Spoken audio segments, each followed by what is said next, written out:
Tahun 1814, antara Belanda dan Inggris melakukan pertemuan di London setelah Prancis kalah dengan Inggris.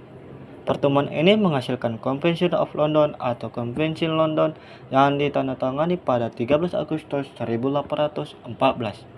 Tokoh yang menandatangani diantaranya Robert Strelwood, Bischoff atas nama Inggris dan diplomat Hendrik Vogel atas nama Belanda. Berikut isi dari Konvensi London adalah: yang pertama, penyerahan kembali wilayah Indonesia kepada Belanda. Yang kedua, negara-negara jajahan Belanda seperti Thailand, kolonial Tanjung Harapan, dan Guyana tetap dikuasai Inggris. Yang ketiga, kekuasaan Belanda atas kerajaan Kochi di pantai Malabar India diambil oleh Inggris. Sebagai penggantinya, Inggris menyerahkan wilayah Bangka di Indonesia kepada Belanda. Konvensi London berakibat pada pulihnya kembali wilayah jajahan Belanda di Indonesia. Walaupun Konvensi London disepakati pada 1814, namun penyerahan Indonesia dari Inggris ke Belanda baru terrealisasi pada 19 Agustus 1816 di Batavia. Dalam proses penyerahan kekuasaan, dari Inggris diwakili oleh John Vendel, pengganti Gubernur Jenderal Raffles, sedangkan dari Belanda diwakili oleh 3 komisaris, yaitu Eloyd van der Capellen dan Buskes. Pasca penyerahan kekuasaan, wilayah Indonesia kembali menjadi jajahan Belanda mulai tahun 1816. Pada tahun 1816, Belanda berhasil mengalahkan Inggris di Tuntang Salatiga. Sejak saat itu, dimulailah kekuasaan kolonial Belanda di Indonesia. Tahun 1829, seorang tokoh bernama Johan van den Bosch mengajukan usulan kepada Raja Belanda mengenai sistem politik dan ekonomi. Menurut van den Bosch, untuk memperbaiki perekonomian Belanda, harus dilakukan penanaman tanaman di tanah jajahan, tanaman yang laku di pasar dunia. Van den Bosch berprinsip bahwa tanah jajahan harus dieksploitasi semaksimal mungkin untuk keuntungan penjajahan. Sistem penanaman menurut Van den Bosch diperlakukan dengan memanfaatkan kaum pribumi dengan kerja rodi. Kaum pribumi wajib ikut kerja, kemudian dengan istilah kultur sel-sel, yang artinya tanam paksa. Tanam paksa ini disetujui oleh Raja Belanda. Van den Bosch kemudian diangkat menjadi Gubernur Jenderal yang berkuasa di Indonesia. Secara umum, tanam paksa adalah sistem yang mewajibkan para petani pribumi untuk menanam tanaman yang dapat diekspor di pasar dunia, seperti kopi, tembakau, tebu, dan nilah. Beberapa ketentuan atau lembaran negara tahun 1834 nomor 22. Pertama, petani harus menyediakan 1/5 luas tanah miliknya untuk pelaksanaan tanam paksa. Kedua, tanah yang digunakan bebas pajak. Ketiga, hasil panen wajib diserahkan kepada pemerintah Hindia Belanda. Keempat, penduduk pribumi yang bekerja di tanam paksa diawasi penguasa pribumi, sedangkan penduduk yang bukan petani wajib bekerja di pabrik-pabrik dan perkebunan.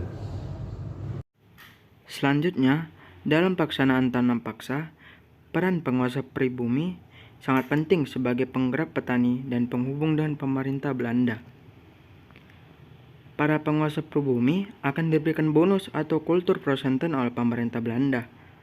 Maka dari itu, semakin besar setoran pertanian yang diberikan kepada pemerintah Belanda, semakin besar pula kultur prosenten yang didapat penguasa pribumi. Oleh karena itu, demi mendapat kultur prosenten yang besar, para penguasa pribumi akan memaksa para petani untuk menanam sebanyak-banyaknya. Adanya kultur prosenten yang didapat penguasa pribumi memicu terjadinya penyelewengan dalam pelaksanaan tanam paksa. Penyelewengan tersebut salah satunya yaitu tentang luas tanah. Menurut ketentuan, tanah pertanian yang digunakan untuk keperluan tanam paksa tidak melebihi 1/5 luas pertanian yang dimiliki petani. Namun dalam pelaksanaannya, lebih dari 1/5, bahkan lebih dari setengah luas tanah milik petani digunakan untuk tanam paksa. Dapat dikatakan, pelaksanaan sistem tanam paksa umumnya tidak sesuai dengan ketentuan, baik dari segi luas tanah dan waktu penanaman. Sistem tanam paksa telah melanggar HAM karena membawa penderitaan bagi rakyat pribumi. Sementara itu, Belanda menggeruk keuntungan dan kekayaan berlimpah dari Indonesia. Sejak 1831 sampai 1877, kekayaan Belanda mencapai 832 juta gulden. Karena itulah utang-utang VOC dapat dilunasi, benteng-benteng pertahanan dapat dibangun kembali. Dengan kata lain, Belanda telah menikmati keuntungan di atas penderitaan rakyat pribumi. Sistem tanam paksa memang memperbaiki perekonomian Belanda, namun pelaksanaannya tidak manusiawi, yang menimbulkan pro dan kontra di kalangan elit politik Belanda. Elit politik Belanda yang kontra terhadap sistem tanam paksa ini adalah kelompok liberal, sedangkan elit politik Belanda yang pro terhadap sistem tanam paksa ini adalah kelompok konservatif. Pada tahun 1860, terbitlah dua buku yang semakin mendukung pro dan kontranya tanam paksa. Buku yang pertama yaitu buku Suikerkontrakten atau kontrak-kontrak gula karya dari Franzen van der Pot. Buku yang kedua adalah Max Havelaar yang dikaryai oleh Edward Dewars Dekker atau nama samarannya adalah Multatuli. Kedua buku ini memberikan kritik keras atas sistem tanam paksa.